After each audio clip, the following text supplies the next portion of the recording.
नमस्कार मित्रांनो. 8व्या वेतन आयोगाबाबत सध्या मोठी चर्चा सुरू आहे. जर 3.00 फिटमेंट फॅक्टर लागू झाला तर तुमच्या पगारात किती वाढ होईल आणि 18 महिन्यांचा किती एरियर मिळेल? चला, लेव्हल 1 ते 18 पर्यंतचा संपूर्ण सविस्तर तक्ता पाहूया. आता आपण प्रत्येक लेव्हलनुसार सविस्तर गणित पाहूया. लेव्हल 1. 18,000 मूळ पगार असणाऱ्यांना 54,000 पगार मिळेल, म्हणजे 36,000 रुपयांची मासिक वाढ आणि 18 महिन्यांचा एरियर असेल 6,48,000 रुपये. लेव्हल 2.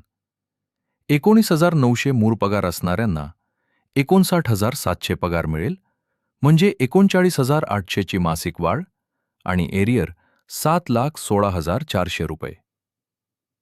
लेव्हल 3.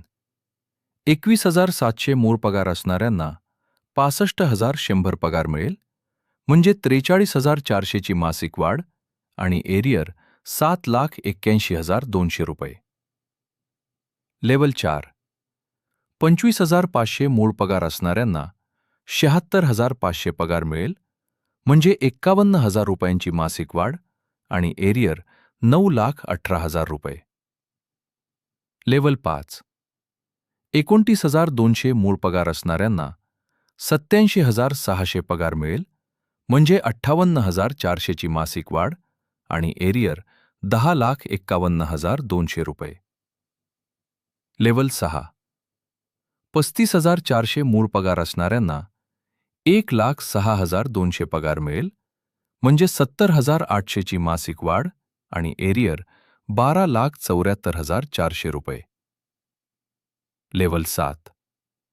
44,900 मूळ पगार असणाऱ्यांना 1,34,700 पगार मिळेल, म्हणजे 89,800 ची मासिक वाढ आणि एरियर 16,16,400 रुपये. लेव्हल 10.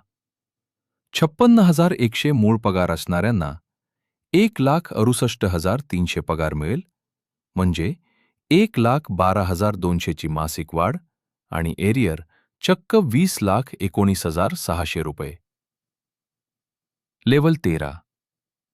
1,23,100 मूळ पगार असणाऱ्यांना 3,69,300 पगार मिळेल, म्हणजे 2,46,200 ची मासिक वाढ आणि एरियर 44,31,600 रुपये. लेव्हल 15.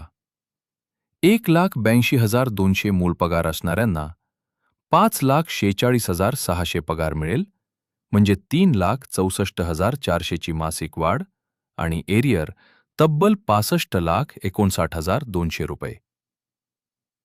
लेव्हल 18. 2,50,000 मूळ पगार असणाऱ्यांना 7,50,000 पगार मिळेल, म्हणजे 5,00,000 रुपयांची मासिक वाढ आणि एरियर होईल 90,00,000 रुपये.